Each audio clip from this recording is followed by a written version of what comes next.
Yeah. See, these are the Excel tips no one tells you. These are the Excel tips no one tells you. Hello, I'm Jack Kennedy, and this is the Excel Files. In the shadows of your spreadsheet, something's not calculating. Jack, Elliott, and Dim, explaining the unexplained. The Excel Files. Trust, no sell. Welcome to the Excel Files, because the truth has no hash value errors. We're here to talk about the Excel skills you won't see in your HR department. We're too deep into the Excel World Championship, and yes, it's a thing, to remember what's easy and what's not. Our guest today will help with that. So we like to talk lambdas, algorithms, secret tips, and tricks. I'm joined, as usual, by the king of the golden age, Jim Early. Hello. And event organizer extraordinaire, Elliott Patterson. There must be a different Elliott Patterson, I think, but hello. Also with us today, newcomer to Excel Esports this season, currently ranked 29th or 31st worldwide, depending on whose ranking sheet you believe, and newly crowned UK Excel champion, it's Hadang. Welcome. Woo! Thank you. Thanks for having me. In your big news, you're the brand new inaugural UK champion. Well done. Yeah, thank you. How's that been for you in the last few days? I'm imagining chaos. I think Sunday was quiet, but starting from Monday, especially in the evening after I posted something on LinkedIn, it's just, I got so many notifications of people commenting and reacting. Every time I open it, there's always at least 10 things I haven't seen, 10 notifications I haven't seen. But it's just gonna be a blip, Make haze when the sun shines, I say. I don't know. With the route you've taken this year, I don't know. I think we could see something very special in Vegas. You never know. You could win your second Excel belt of the year. Did somebody say that before this weekend? Technically, is it Wilson that he could have 3 belts in theory? By the end of the year. You knocked him out of that, Chris Wilson. Yeah. But all our hopes are down to on a you now. maximum of 2 for the year now. Yeah, well. Hard times. Don't we have any other local chapters that give belts away?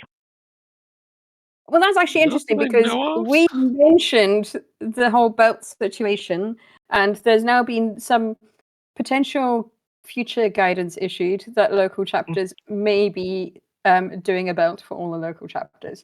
I'm not sure if that's going to kick in this year. You're saying we've dug a hole for everyone else in the world. I love the idea that this is the kind of thing that central guidance is issued on.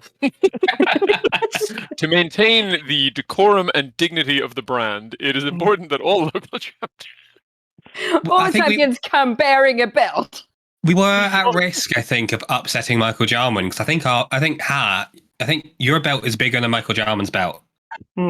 So he might have some issue with that compared. Well, do the guidance include not having a picture of Giles or sticker of Giles on the bit that's supposed to have your name? I believe it was left blank to. There's a section Dim on the belt ready to be engraved with a champion's name, left blank just for that occasion, and of course someone stuck a Giles humble MVP sticker right on it.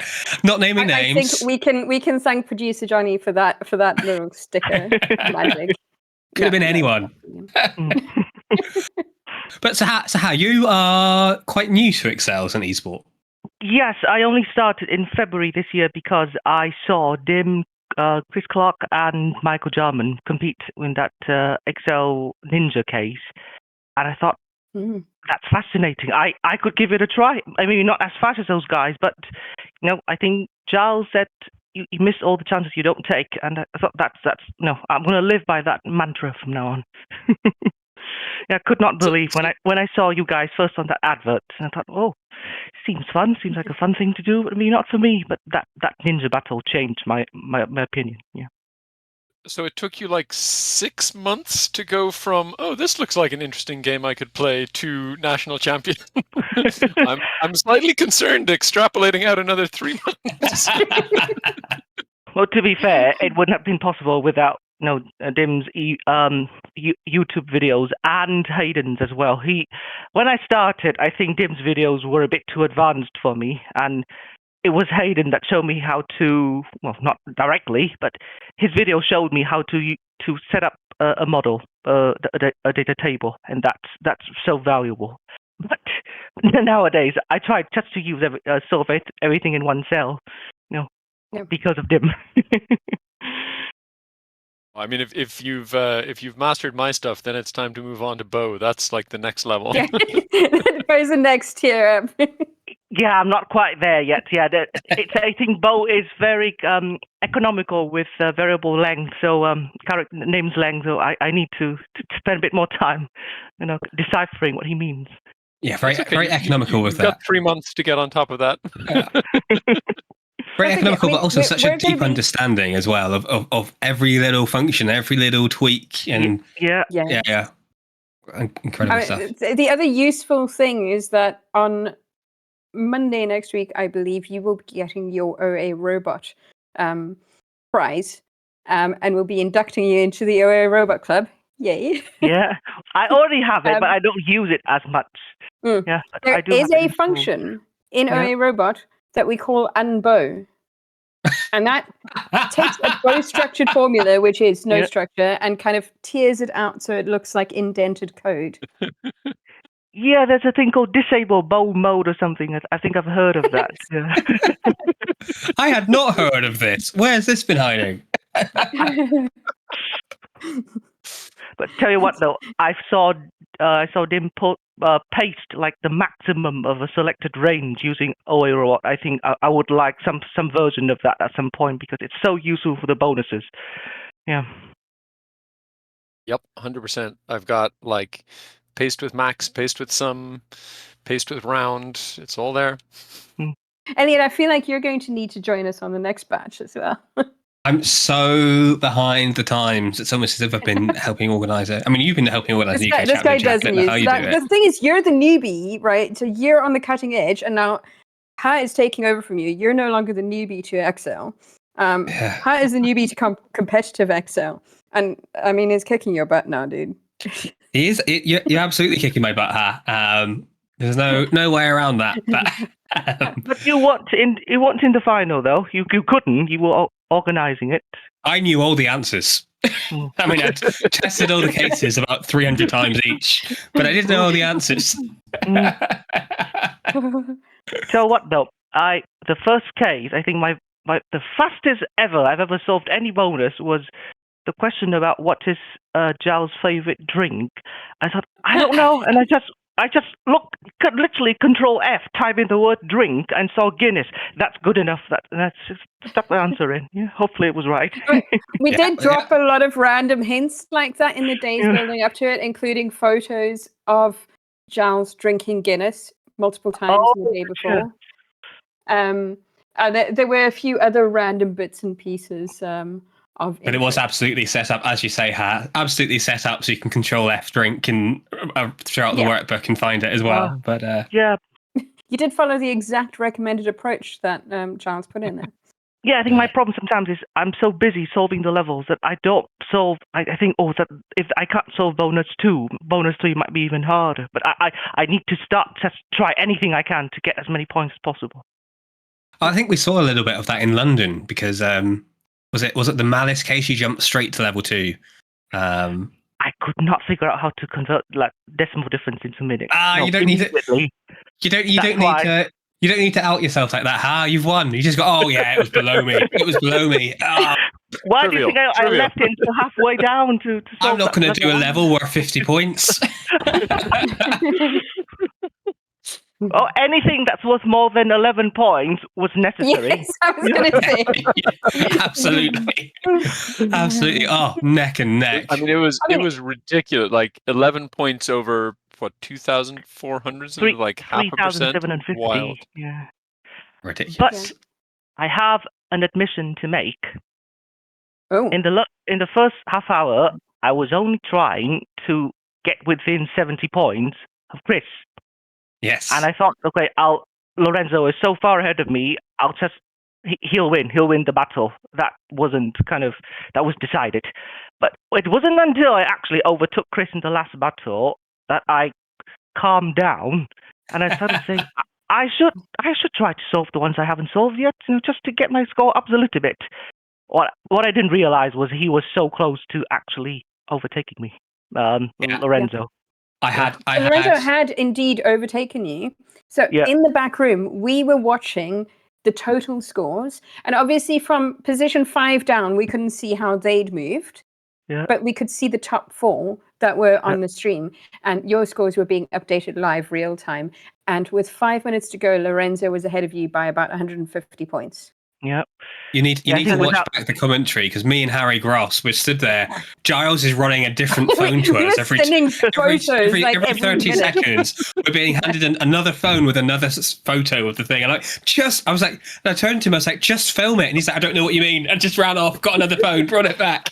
Like, just hold up a phone filming it if it's changing this quickly. I needed the extra 10 minutes, because if you had ended it extra 30 minutes, I would have lost. Oh, but trust me, we had that same story from Lorenzo with a very different point of view on it. I needed 10 minutes less. Yeah, and I think on about 300 5 points minutes less, it would have been a different result. Well, I had an idea on how to solve the accuse level, but I thought, that might not work. I might not copy it, make enough copies of it. And I watched, I subscribed to a video, to a channel on YouTube called 3 Blue 1 Brown, and he had a video on lights or something traveling or rays, and that's what gave me the idea. If you don't know how to set up a lambda for rolling back, when you go to the top of a map, you go to the bottom. Just make a copy of it everywhere, so that it's the same logic. Yeah, just hope that it wouldn't get out of bounds once I've made multiple copies. Yeah, and even if it did, it would only go out for some of them, and not everybody. Not everything. Yeah, I think a really good approach, and it's what we always say, clever. Right? I thought it was clever. Turn out Chris did it as well, and so did Hayden. I mean, you're talking about the very top of the UK Excel competitive group, so no shame in coming up with the same approach. Technically second in the world right now. So sorry, Chris. Oh yes, he was technically behind Michael. Yeah. And that particular problem, I was really proud of my solution when I first did that problem, in that I didn't make loads of grids and follow loads of paths and things. I just did like a 3x3 and then calculated which ones you could get to in an even number of steps and an odd number of steps, which eliminated most of the hearts. And then I just picked the one that was furthest away out of the ones with an odd number of steps, and that was the lowest. So I haven't solved it yet, to be honest, because I've been a bit busy with the media. But yeah, I will. I'm sure. Level 7, I actually have a lambda for that. I didn't realize I did, but I do. And the reason is, do you remember Kobe's crustacean, dinosaur case? Yeah, and Cretaceous one Park. One of the levels was you're in the kitchen and you're trying to hide from some dinosaur. So I actually wrote a recursive lambda that say, you start here, you've got a direction to move, so keep moving in that direction until you hit something, either go out of bound or hit a certain value. So if I had set that value to 1, because it turns out the map is all the borders have a 1 in them, that could have solved it. But let bygones be bygones. It's focus on Vegas for now. I think you're not the only person to have had that realization after the fact. I think both Lorenzo and Hayden have said similar. They both went, I didn't realize on the day there were 1s in the boundaries. If I'd noticed that, it would have been easy. But you know what? They can make excuses. You don't need to make any excuses. You don't need to prove anything. You got that belt right there. And if there you've got the belt, that's great. Before we go any deeper, we're going to ask Dim to bring us up to date with what's happening in the world. Are you ready for this, Dim? I'm ready.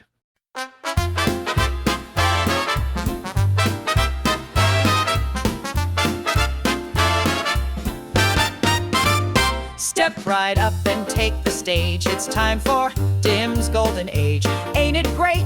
Esports athletes share their flair. Dim's Golden Age beyond compare.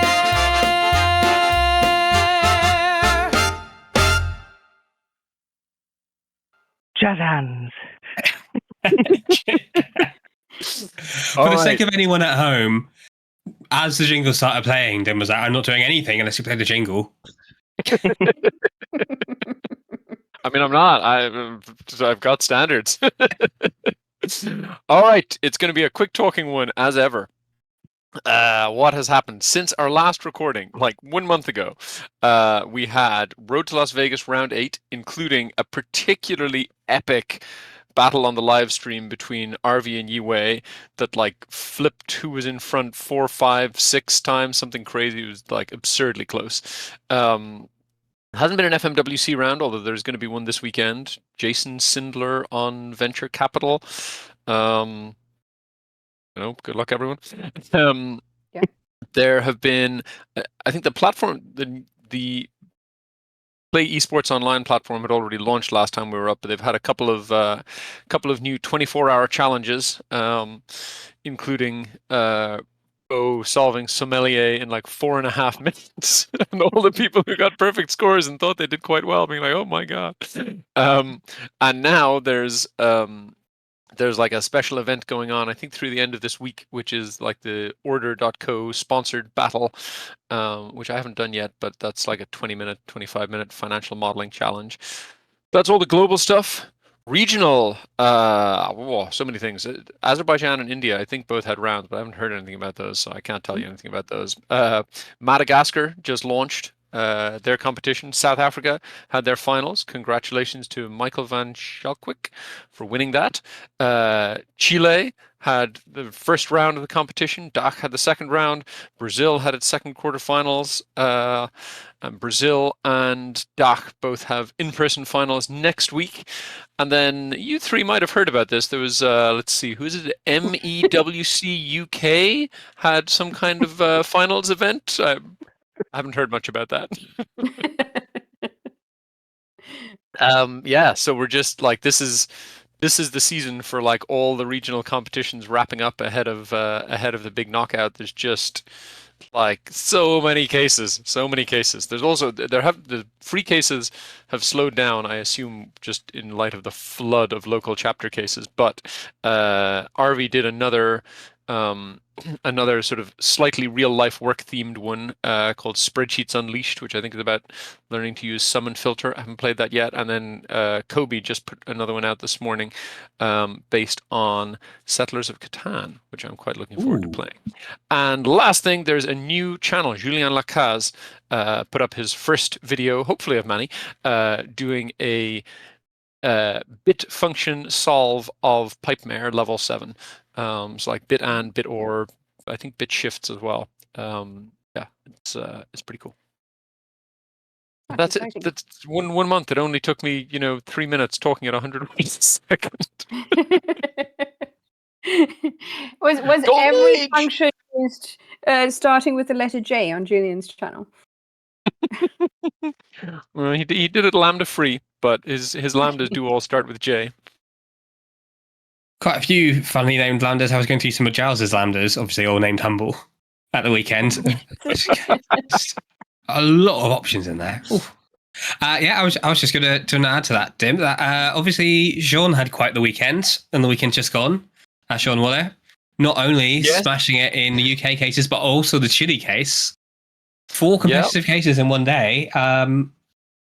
I thought I was that good watching her win the UK competition, but for Sean to have gone on and done yet another one. We did have Benny helping us out at the finals. He was there going, FNWC DAC represent.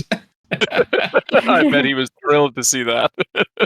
Yeah, Jean is definitely he's definitely facing the pressure now of like going in having won both rounds decisively, like very highly ranked in the global competition, remote UK winner, and now it's like and anything other than a decisive victory in Leipzig next week is going to be a disappointment for him, which is a lot of pressure to be facing into. But good luck, Sean. Okay, I will be joining Benny over at the Duck Finals. Given that he assisted us, we will be assisting him, or I will be. Nice. And unfortunately, that means that there is a bit of an international round that they're doing, and I am going up against Lorenzo and Liana and a few others that are just way good. It's a pity. I never get to play the live rounds at the weekends because it's just Excel already intrudes on family time as much as is sociable for it to do, and somewhat more. So, but I'm looking forward to after the fact playing all the Brazil cases, except one that I might already know about. No comment there, and the dark ones too. Cool. Can I just ask, as a general rule, how many of the regional cases have you tested as a proportion of the overall number of cases? Interesting question. I think I've tested all the like 2/3 of the Chile ones, not most of the Brazil ones. I don't think I've tested any Brazil this year. I tested most of the DAC ones. I tested maybe like 1/3 of the UK ones. I don't think I tested any of the South Africa ones in advance. So I don't know, maybe like 1/3. I think you must be the most hardworking tester out there. I've been in catch-up mode on my channel since I got home because there wasn't time while I was away in the summer. I just realized this morning I've put out my 10th video of the month, this being the 11th of September, and I still have this like massive backlog because like 7 new cases came out last weekend between the UK and Chile and thingy and South Africa. All the South African ones haven't been released yet, but 2 of them are out now. It's just escape velocity, as Jeremy described it. There's a lot going on. Absolutely. So I feel like we're going to have a bit of a dip in the golden age between now and December, as everyone's desperately working to train for December. I'm guessing you're feeling the need to train, huh? There's going to be so many. Like MEWC cases. I bet there's going to be director's cuts of like most of those. Yeah. So that does happen. Going to be a lot. Excellent. So I've created a special hard jingle to introduce you and your topic for the day. Are you ready for your jingle? Yep. Can't wait for it. Right, let's go. Hot Dang's the name, a new champ's in town. First year in the game, but he took the crown. The master of sheets in each workbook. UK belt line a shirt, he made us look. Beat Lorenzo, beat Chris. Oh. Hot Dang, Excel's breakthrough. Beat Hayden, beat Will too. Hot Dang, Excel's breakthrough. Let's hear it for Hot, bringing you his Excel gripes. Oh, I'm gobsmacked. Yeah. Nonplussed now. I think it might be mute for the next 30 minutes. Yeah. I'll make sure to drop that into your WhatsApp inbox after this, so that you can listen to yourself on repeat. That'll become my ringtone from now on. Not the first guest who said something similar. So that jingle at the very end introduced your topic for the day, which is Excel gripes, and we are calling this episode Sheet Happens. So I know Dim has an incredibly long list of gripes with Excel that he just keeps like tucked away in his head. My list here. You've got your list there. Yep, Elliott, yep. have you got a few planned up in your head? I've got a few gripes, but Excel's been good to me. This is no time for gratitude. Does Let's go to anyone the feel trash like box. they're cheating on Excel by? I mean, dissing I made my Excel list of gripes in Google Sheets just so Excel wouldn't see. Didn't want Excel to see. I mean, speaking of cheating on Excel, I have now committed to attempting the last Road to Las Vegas round in Google Sheets instead of Excel, which will probably fill me with a newfound appreciation for just how good Excel is. But That is going to be interesting. yes, it is. Yeah, Right, no so- risk for you at 5,000 points, though. So kick it off. Let us know what is your number one Excel gripe. Let's go in the deep end. Well, I might accidentally nick one of Dim's ideas here, but array of arrays. The amount of times I've written a formula and it doesn't work, even though theoretically it should work, only for me to spend half an hour realizing I just need an @ symbol in a very specific place and it would work. That just, yeah, I don't know. It just seems something that it's so, I'm not saying simple because it's a lot of programming involved, but it feels natural to be able to spill an array in both directions without having to do some extra stuff on funcs or some kind of extra symbol to solve it. Yeah, that's my first take. Yeah, I think that's a big one. I approve this message. Dim, as our resident MVP, I hope you're taking notes for feedback. I mean, I think Microsoft have heard from me as many times as they care to on my feelings about array limitations. Excellent. So I think that is an absolutely fair one. I often struggle with that myself. I'm going to throw one in the ring now that has been bothering me since I started creating my own lambdas. And that is, I have to go around and finish every formula off. Because if I hit enter before I finish closing all the brackets, it renames my lambda as lambda star. And then it forgets Yep. that it's there. So I have to be a lot more thorough than I used to be in kind of making sure everything is closed off. I mean, I'm so forgetful that if it didn't do that, I would have unfinished formulas in every cell. I wonder why nothing works. So I'm a little bit appreciative of that, but I am annoyed. It's annoying that the default behavior is to do lambda asterisks. But So I think what's going on there is the formula parser is trying to figure out what's going on. It's like, well, this is a function. Oh, sorry, this is a name attached to a bracket, but names don't attach to brackets. So you must mean to multiply this by that, multiply by a name. Yeah. But yeah, they do. It seems like it would be quite helpful to update it to be like, wait a minute, this name refers to a lambda. It's a function. Let's not do that. Yeah. It would be great. I will say, like, I've talked to a few people who have like Excel, like Eric who has OA Robot, or Charles Williams who has a few different Excel add-ins, and the complexity of parsing an Excel formula when you factor in all the different ways that it can be used, like that you can use an @ that you can use a space as an intersection, that you can use, you know, periods on either side of the colon for a trim, and all these other things, like, and you know, and then that it can be in different languages and different locales and blah blah blah. Like, complexity of just trying to say what is this bit and this bit and this bit doing is very high, and then you factor into that what Microsoft's one needs to do is not only parse correctly working formulas, but also parse incomplete formulas. Like, not to say I wouldn't like them to fix it, but you got to grant to them that it is a bloody hard challenge. Yeah, absolutely. I would say that's fair.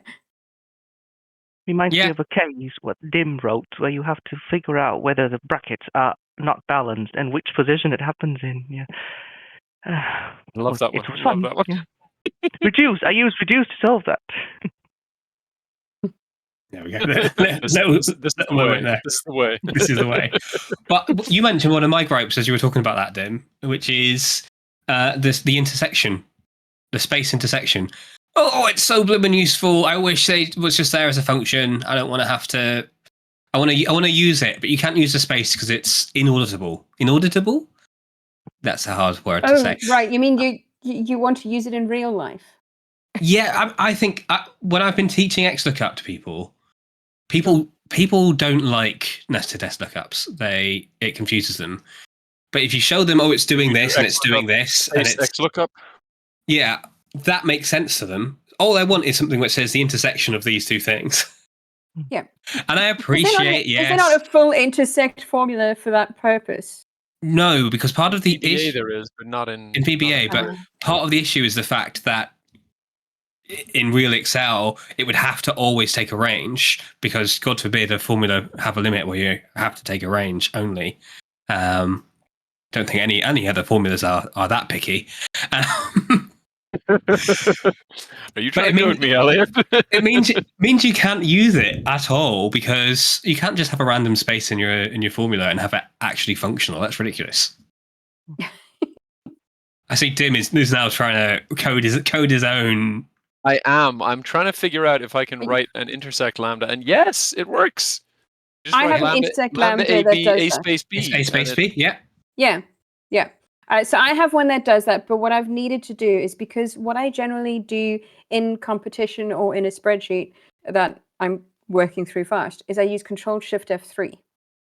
And if you're not used to that, that auto names a range based on the top row and the left column. So you can have a table that has, say, the colors of your coat along the top and the names of your coat down the side. And then you can do an intersect of the indirect of the name of a coat with a color, and then it will do what that intersect is. So I generally use that formula, that lambda I created, but because of the way Control-Shift-F3 renames things, it doesn't like naming something A, for example, or if you've got Or C. spaces, it replaces them with underscores. So my lambda for that one takes into account as much of the renaming conventions as possible so that I can just quite easily go Control-Shift-F3 on a block and then just go intersect and then point at the two names that I want to look up. Ooh. And it will pass what the named range would be from the inputs. That's my second time Nice. ever hearing about Control-Shift-F3, and the first time was when you talked about it on the UK stream. Really? I tried to use it this morning when I was doing a case, but I couldn't remember it. I kept getting it wrong. So, all right, fine, I'll just name it myself. Alt F4. Oh, not that one. Well, Right, F3 is all to Control do with T. named ranges. Yeah, Control T for a table. Yep, And that's actually my another go-to. thing. I mean, you can use the tables for that. But if you want to use the intersect thing, then it tends to work a little bit better with naming your ranges that way. But F3 is your You should named check ranges. out Eric's TLOOKUP function. Not to I've say got that I that. discourage using two indirects for a lookup, you monster, but there's a better way. There's just a better way. I mean, I do use that one as well. So if I've got a table already and I've gone and decided it's a table, I'll then use Eric's robot command that generates lambdas for each lookup, which is pretty cool. Check out that thing and understand how it works has been on my list since before Vegas last year. But as you've probably gathered, as I was describing the 10 videos so far this month, my list is definitely growing rather than shrinking. So things from a year ago are just who knows if I'll ever get back to them. That's fair. So Tim, you've not actually told us any of your exact gripes yet. So let's go to you and you can fill us in on your biggest. Okay. I mean, I think the number one has probably got to be countifs and friends. And They're friends. and friends. Some ifs, average ifs, max ifs, min ifs. Yep. Are there others? Not that I can think of. Anyway, they are not array friendly, which in a world where you do more with lets and lambdas is just, I mean, A, it's crippling, and B, it's not in any way documented or made apparent. So like the thing that kills me is you teach someone who's new to let, hey, it's really easy. You just do a bunch of steps in the grid, and then you gather them all up and put them in a let, and it gives you the same answer, except sometimes it doesn't if there's a countifs in there. And in that case, you get no meaningful error. You just get confusion. Like I've banged my head against it. Like the first time that happened with the first multiple times it happened to me. I've banged my head against it for ages. I've seen it happen to other people. They're like, someone must know the answer to this. And it's like, yes, if you know the answer, it's a 1 second. Oh yeah, don't use COUNTIF. But if you don't know the answer, it's like, I put this exact thing in the grid, it works. Okay, now I'll copy that exact formula, put it into the let, it doesn't work. Yep. What the hell is going on? And it's a frustration, but the big thing for me is I think it's that and another slightly less important one, which is the other way. So like COUNTIFs, some arguments can only take a range but not an array. On the flip side, there are functions that can only take an array and not a range, like a bunch of the date functions, EOMonth, EDate, and I don't know, some others, yearfrac maybe, I'm not sure. Those ones have a pretty easy fix, which is like if you just put a plus in front of a range, it changes it from a range into an array, and then you can kind of, again, if you know the trick, you can carry on and it's fine. But like those two together make the barrier for someone going from a bunch of helper cells to a single let so much higher, because you don't get any steer if you try to use one of them in a way that you're not supposed to. You just get, this doesn't work. And you know, like I said, I've heard from lots of people who banged their heads against it for ages and eventually asked for help. I'm sure for every one of those, there are 5 more people who banged their heads against it for a while and then said, "Oh, let doesn't work the way it's supposed to. Forget that. I'm not going to use it anymore," which is not good. Yeah, that is number 1 and 1A or 2. That is actually something I was thinking about in the last few days, that you've got some formula that work on ranges only, some that work on arrays only. How do you know which one's which? And how do you, like, we need some kind of way of converting. Obviously, we can convert a range into an array, as you said, but some way of converting an array into what Excel sees as a range. And that would be a really amazing feature to have. Let's go back over to her. You let's see what else you have on that list. Well, I have big numbers lose precision, and it all ends with a bunch of zeros. And I think that's kind of what Michael Jarman used to create his simple case. Simple case, yes. Yeah. Funny guy, that Michael. But tell you what, though, because he wrote that case, and Dim show his solve that show how to do a big, is it molt big or big molt?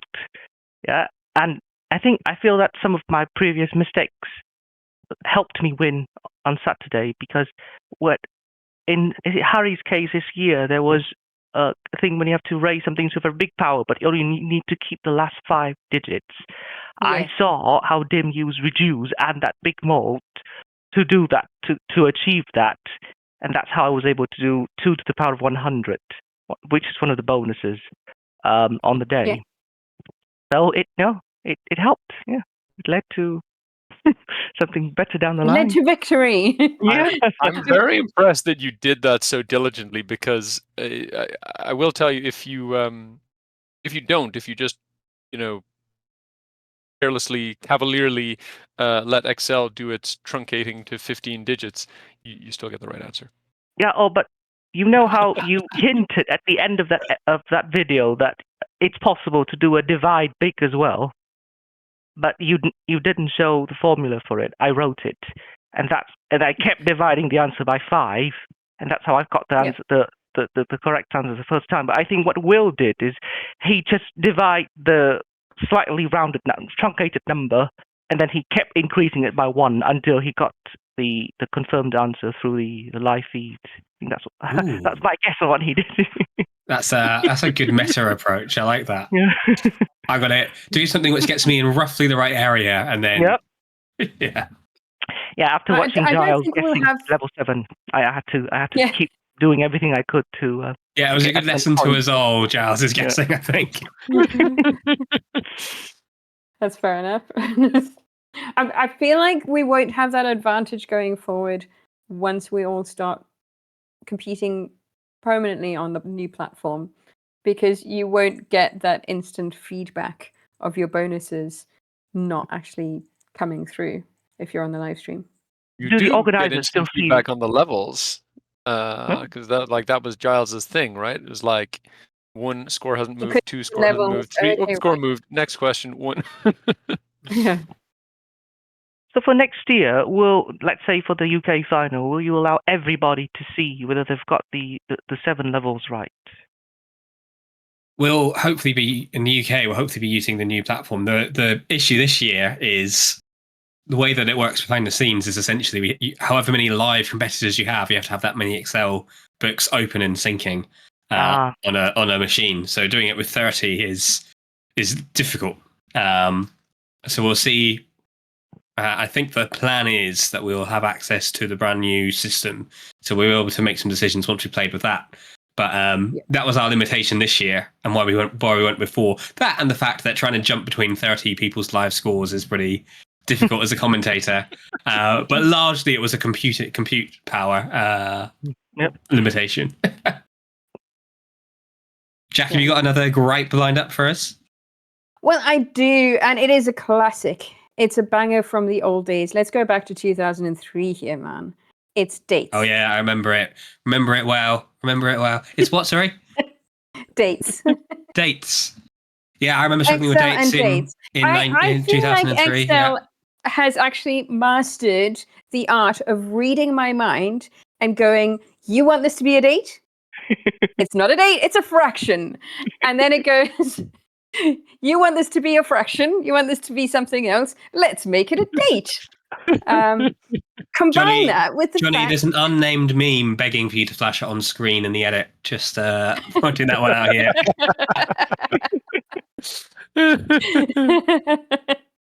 Excel is always thinking something's a date. And even if it gets it right and it gives me a date when I want a date, it then tells me, you're American now. And I have to kind of like find a date that's after the 12th of every month, just so that I can make sure I'm in the right format and giving out the right month at least. The constant almost gaslighting of Excel into thinking a date's so wrong. I mean, to be fair, this is how the international competitors must feel every time that they're told to put an answer in the format something comma something dot something. Yeah, absolutely. Although I believe the platform deals with all that now as well. Does it allow multiple formatting in? That's good. I think so. I don't know how, and I don't use it. I'd be interested to see how it functions with date formats, because historically we've always been told to use year dash month dash day as the standard format. The objectively correct format. No, but what I found at work is that if you open a CSV with Excel or Power Query or a macro, it will try to convert all the dates it can into American style, regardless of your locale. And I could not. I've given up. I've basically, if I need to do a macro that involves that, I just either do it by hand or find another way, because it will always do that. I can't stop it. Yeah. Power Query has a thing for like turn text into a date based on a locale, which is nice. It does, but I think you have to do. I think the default behavior when you import it, when you're doing the import step, the default behavior is, oh, you're American now. Only Americans use CSVs, right? Power Query has many objectionable defaults. I will grant you that. I remember. I think Jack, you were with me. I think we saw a great talk by Melissa DeCourt on some very cool things you can do. Oh, she's going to get a book. The big book. Get a book? No, big book. Where's my big book? It's not packed yet because I'm still using it. That one. It's one of the few books I have not packed yet. I was very tempted to race you. Mine is just around the corner, but then I'd have to run off screen, which would be unprofessional. And as you know, we're very professional on this podcast. We're so professional. Anyway, we saw her doing some great little workarounds for things like that. But you're absolutely right. It should just be there. It should just be there as a toggleable default. But, yeah. And there's a whole section in here just on date structure. But yes. I'm looking forward to that being the first Excel book I ever read, but I have not got around to reading it yet, I'll be honest. I was looking forward to a dramatic reading of the date section from Jack, but that might not be what we're about today. My next gripe then, to try and get us back on track, is the stupid range selector, where all I want to do is just select everything I've written, but instead it selects the entire sheet. Or I've written out a partial name and I try to edit it, and it takes me back into the sheet and says plus sheet 1 A5 or whatever else. I've only recently realised you can press Control A and then go back and forth with your arrows, but it doesn't always work. I think that could be user error. If you're a little more attuned to, there's a thing called edit mode that you can either be in or not while you're editing a formula, slightly weirdly, admittedly, which makes the difference between your arrow keys walking you through the formula and walking you through. Is the toggle Control A? Because it seems to be. No, F2. No, F2. Yeah. F2. Because you can toggle it with Control A. That is how I have been toggling it. Do you not That's open how I've been Excel at this toggling point it. in time? It's already open. I'm looking. I can't leave that. You can't leave uncommented. that unchallenged. Let's have a look on my side. So we this have- is top-notch tune. So I'm going to use name manager Control as an A example. select the whole formula. That's your bonkers. Select A is select the whole formula, or the whole sheet that you're in. Yeah. But if you click anywhere in the formula and then press Control A, you are now in edit mode. But you could just click if in I the click formula. anywhere in the formula and press Control A, I select the whole formula. You've got What special are you Control A editing in? privileges. What are you editing in? Google Excel, not Google Sheets. Are you editing in the cell, or are you editing in? I tried in both. I clicked into the formula bar and I clicked into the cell. No. In name, in the range selector, in name manager, or anywhere else that comes up. Gotcha. Okay. Yeah. What would you call that? What would you call that thing? It's the same as the conditional formatting one. Any of those ones where you've got to click in the thing. Yeah, and then have a Sometimes formula. pressing Control A. Control that A one is incredibly selecting the range infuriating. no matter what I do. But if I press F2, it just- it does let me walk through that formula. I'm not going to be able to share my screen with you to show you this, but even on my laptop, on my PC, on everything else, if I open, so I'm going to click Open Name Manager, click New Name, refers to, if I press Control A, it selects the whole sheet. But if I click into somewhere and, if I'm pressing left and right and it's selecting cells, which is not what I want, if I then press Control A, it then lets me press the left arrow and the right arrow to go through it, which is what it's doing on my one now. And that does it on my laptop as well as my PC, but apparently that is a follow Elliott issue. You have a special Control A toggle feature that no one else has discovered yet. Okay, I can reproduce. That's. Can you? I'm not sure that the Control A was what. Hang on, let me just. Oh, I don't know why I'm doing this. So live. after it's selected As we everything, it discussed, then goes but into anyway. single. Well, it's Control A I've been using to toggle it, and sometimes it toggles it, sometimes it doesn't. Is there a better button I should be using to toggle that? F2 should reliably F2. toggle it. Yeah. See, these are the Excel tips no one tells you. These are the Excel tips no one tells you. Yes, Control A does do it. That's so bizarre. I found it on YouTube. Is it Tracy Minder? I think, yeah, Mhm. one of her Minda videos Tracy, I mentioned think. it. There we go. Well, that's definitely in my toolkit now, because as everyone now has been trying, Control A does sometimes toggle that on, and sometimes does not, and it's manually inconsistent. Why it sometimes works is all the more You taught Jim confusing. something today, so that makes a nice change. of I've taught pace. him buggy behavior. It's the second buggy behavior that I've discussed with an MVP in the past fortnight. Giles and I came across a really weird sum if behavior after someone sent us an example thing, whereby sum if, God, I can't remember which argument it is, but if you're using dynamic arrays as those arguments, one of them, if you leave them as a single cell, it will automatically expand from that cell to match the other dynamic capabilities, which is a really odd behavior. Really? It's a really odd behavior.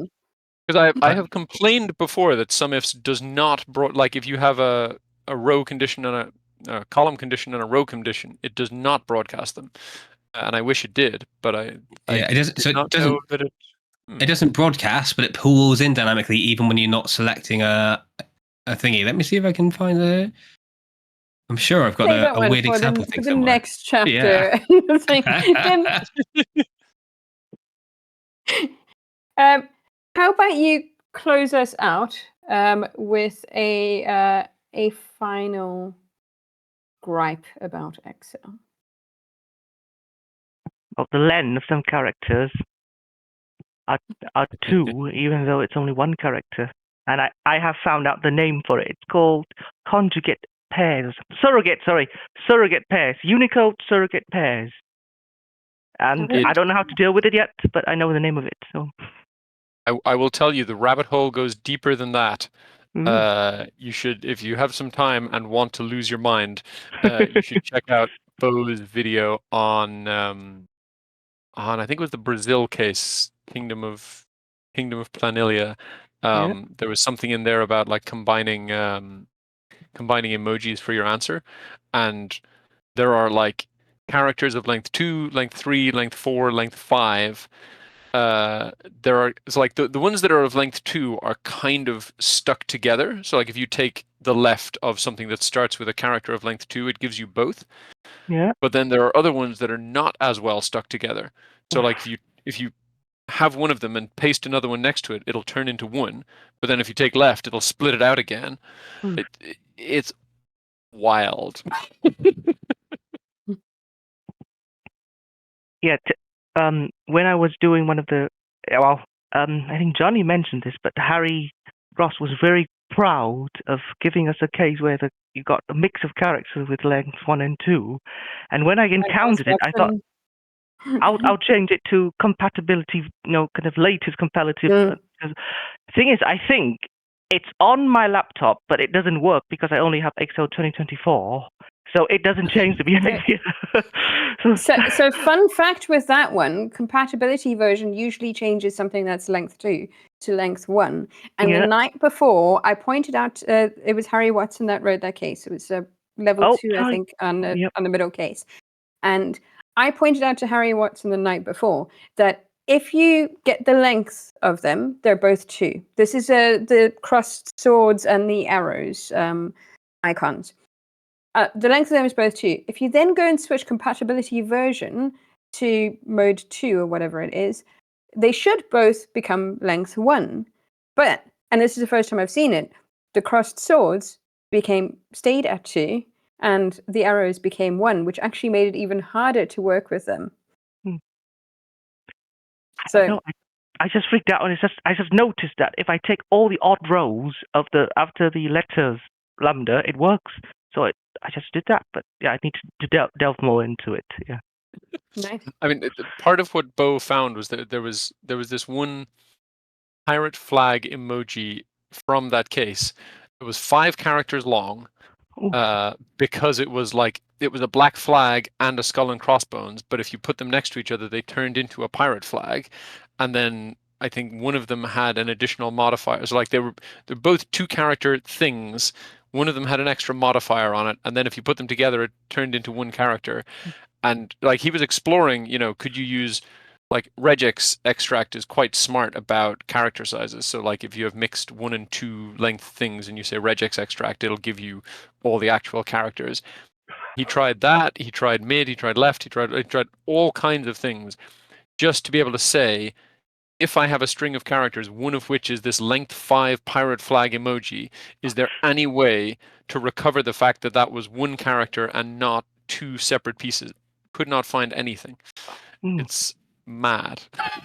Well, don't give any Harrys the idea. I might start doing it. You're a fast study. You're a fast study. Do not give any of those people ideas. Excellent. And Elliott is back to high-fiving himself as we see if you're watching the video. You're going to have to do it again because you are... Oh, there we go. And he is back. Focus. I have for some reason, I have 3 different things which are currently controlling my webcam slightly different ways. And it can be a little bit like Dim at the start with his weird volume being controlled. Some of them randomly switch off manual focus onto manual focus and others don't. But My volume has made it all the way down to 27 by now. I have no idea what's going on. You sound great on my end, Dim. Is your mouse drifting or something? I haven't even had the window open.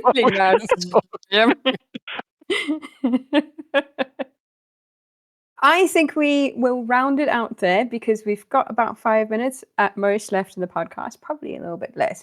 So we're going to into our favorite segment because we booted X Lucky versus V Lucky, even though these guys seem Not to my want to be favorite ignited segment. I like today. my segment. You like your segment? Okay, right. Our second favorite segment. I like that segment. That was good. That's true. That was good. Which one? The one where we moan about XO? Yeah, just And the bit where he told us Can we about. just do that every learned time? Like the discussions I entire just want you to say. I just want you to say third favorite segment. one of our 5 favorite segments. One of our top 5 segments on our we 4-segment we podcast. only have 3 segments. Okay, I can't like beat the top 3. Sorry, Jack. Let's What's take this us segment we're into- excited for? we actually have an insane amount of contributions on the WhatsApp group for XL hot takes. And we haven't put them all in, but I put some in before, and our producer Johnny has rolled a D14 to get us a hot take. Let's roll into this one. Excel hot take. What will they say? Is this array in disarray? Excel hot takes. Right, let's do an XL hot take. So, I've been given 2 here from producer Johnny, but I believe the last one is one of Harry Grass's ones, which is I would rather squander my XL is more of an art medium than oil paintings. That is That's quite a hot take. That's a very Harry Gross style hot take. I don't know. I think in our first ever episode, we did discuss an artist that uses Excel as a canvas. I don't think that's what Harry means.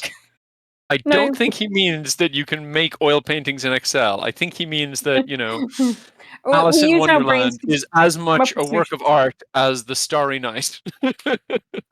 Which I find it hard to disagree with. I don't know. Would you think that Alice in Wonderland is a work of art? Well, certainly the picture was beautiful, but now I doubt myself whether the macro that I have for converting the colors into the what do you call it, hexadecimal code or the color Yeah. code, whether that agrees with what was actually on, the cells. Yeah, it might trip me up in bonus 1 for about 10 minutes before I realized. The biggest heartbreak I have about that entire case was when he said to me, "Oh, you don't need to do that. You can just choose any one of them and do a conditional formatting based on just the R value or just the G value or just the B value." Oh God! That's the reaction I had. That is what he's talking about when he means an artwork. So I it would have been enough. The genesis of that one, I think the genesis of that problem was a solution looking for a problem rather than a problem looking for a solution. Because I remember Harry had this thing for a while that he was like, what questions could you ask that there could be like a 1-second solution to if you think of using this random feature of Excel? It was like, he was joking about, asking people to, calculate the coefficients of a 6th degree polynomial, and you can do it in like 1 second if you insert a scatter chart and right click and say add trend line. But if you try to do it mathematically or whatever, it would take you ages. And so I think he was then thinking, to what question is conditional formatting the answer? And came up with this. I think. Sorry, go ahead. Well, the question on 2 to the power of 100 that I talked about earlier.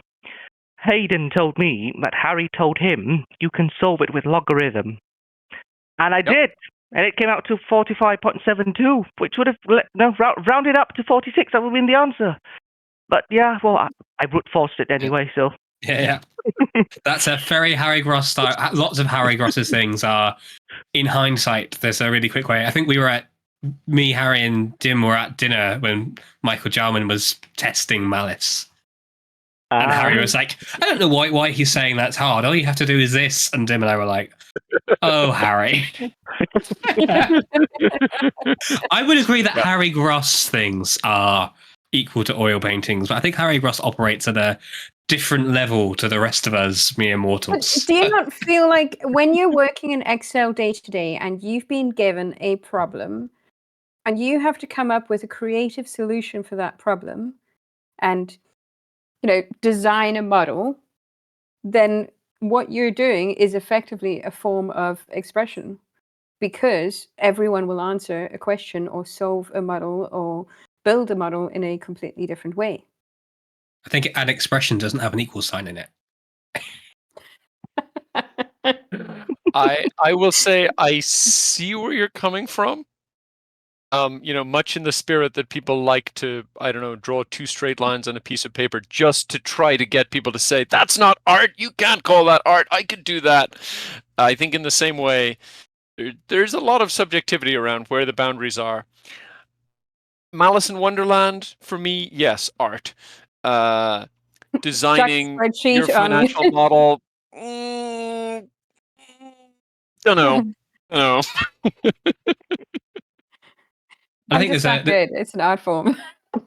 There's a parallel as well to be drawn between what Harry Gross does, oil painting, but what I do in case design, probably your 5-year-old scribbling on a piece of paper. Although I guess maybe that's the answer, right? Like it's maybe designing an Excel model is the equivalent of writing something with a pen.